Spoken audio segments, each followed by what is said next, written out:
गया है। ओना तारीख हो नहीं तो सेटेल करना है 23 तारीख करना है, मिट्टी फेस ने तो 29 तारीख कर गया है। जहां पे बढ़ाया गया है नोआ दिसों नोआ बंगाल दिसों अब वह संथाल हो लगी अब वह भीड़ मांठारिया नगम को जहां मेना अब वह तिलका माझी भगवान बिरसा मुंडा सिद्धू कानू फूलो जानो चांद भैरव लेकिन आय नो हुल करियो को आय मयांग नोआ ओत फसारे एक कते आको अब वह अस्तित्व बचाव लगी अब वह हक अधिकार लड़ाई उनको तो उना उन्होंने लड़ाई के बाद जहां हिंदुस्तान रे आजादी लगी तुकमू हो होड़ को बाको सोचाओ काम था है।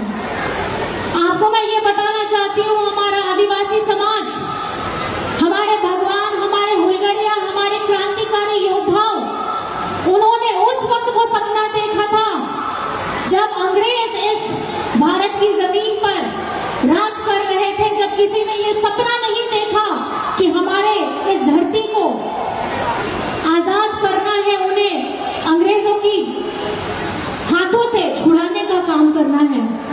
हमारा जंगल हमारी जमीन हमारी धरती उन्हें पता था कि अपने वजूद को अगर बचाना है तो आपको अपने अधिकार के लिए लड़ाई लड़ना होगा। और आज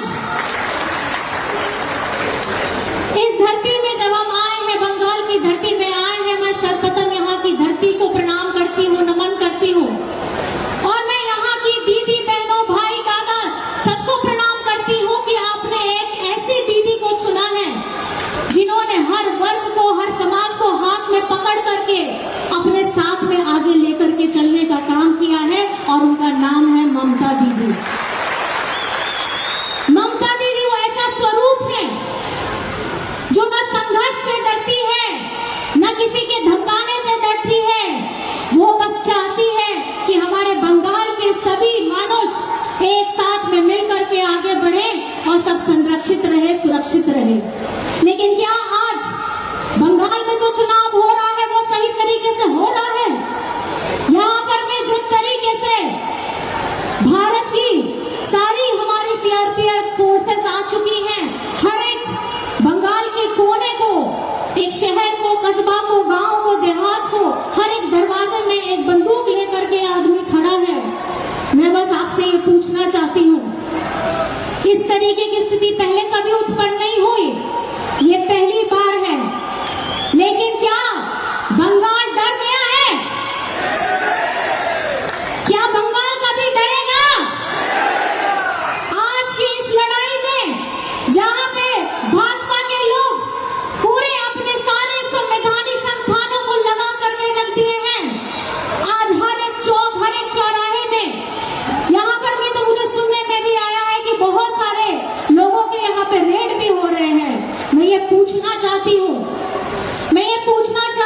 जब चुनाव के समय में यहाँ के सारे लोग सारे जश्न के साथ इस लोकतांत्रिक पर्व को बड़े जोश के साथ मनाना चाहते हैं, आप इन्हें बंदूक की नोक पे डराइएगा मत। ये बंगाल है, ये संघर्ष की भूमि है, ये माँ दुर्गा की भूमि है, ये काली माँ की भूमि है। यहाँ की एक एक माँ दुर्गा का स्वरूप है, एक एक माँ काली का स्वरूप है। ये वो धरती है जहाँ पे माँ को सबसे ज्यादा पूजा जाता है। और आज हमारे इस भारत में हाल ही में आप लोगों ने सुना होगा महिला बिल के ये लोगों ने 3 दिन का सेशन रखा था। ये बड़ी बड़ी बातें करते हैं। आपको बताना चाहूंगी ये महिला अधिनियम बिल 2023 में पहले ही पारित हो चुका है। अगर इनकी मंशा ये होती कि इनको सीटों में 33% का आरक्षण देना होता तो अभी मौजूदा जितनी सीटें हैं 543 उसमें ये 33% दे देते। 2023 से 2026 आ गया। आज चुनाव के दौरान में अभी 3 के लिए भेजा है। आज हमारे आदिवासी को ये बीजेपी के लोग क्या बोलते हैं? वनवासी बोलते हैं। ये हमें आदिवासी भी नहीं समझते। अबे तो बढ़ाई गया है नुकु को तो आपो तो आदिवासी होड़ तो काको बुझल करना है नहीं तो उनको तो मैंने काको आपो तो वनवासी होड़ करना। जब इस धरती में कोई भी समाज कोई भी पद्धति कोई भी चीज नहीं आई थी उस समय से आदिवासी लोग आदि का मतलब है बहुत पहले आदिवासी लोग इस धरती में रहते हैं, लेकिन आज आदिवासी की जमीनों को लूटा जा रहा है। बगल के मध्य प्रदेश के राज्य में आप देखिए, वहां परियोजना के नाम पर आदिवासियों की जमीन लूटी जा रही है। उड़ीसा के रायगढ़ डिस्ट्रिक्ट में माइनिंग के नाम पर रात में आदिवासियों के घर में गोलियां बरसाई जा रही हैं, आंसू गैस के गोले छोड़े जा रहे हैं। ये हितैषी नहीं है। ये आपकी जमीन, आपकी जंगल, आपके जमीन के अंदर में जो खजाना है, ये इनकी नजर उस पे बनी हुई है। तो मैं आप लोगों से बस इतना अपील करने के लिए आई हूँ। चंद शब्दों में मैं अपनी बातों को रखना चाहूंगी, क्योंकि आप जिनके लिए समय निकाल करके आए हैं आदरणीय हेमंत सोरेन जी, वो अपने वक्तव्य रखेंगे। बस मेरा सवाल आपसे रहेगा,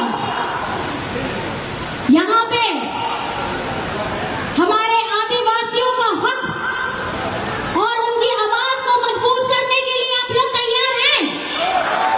हमारा दलित, गुरबा, हमारा किसान, हमारा वंचित, हमारा अल्पसंख्यक, इनकी आवाज को मजबूत करने के लिए आप तैयार हैं? अगर आप तैयार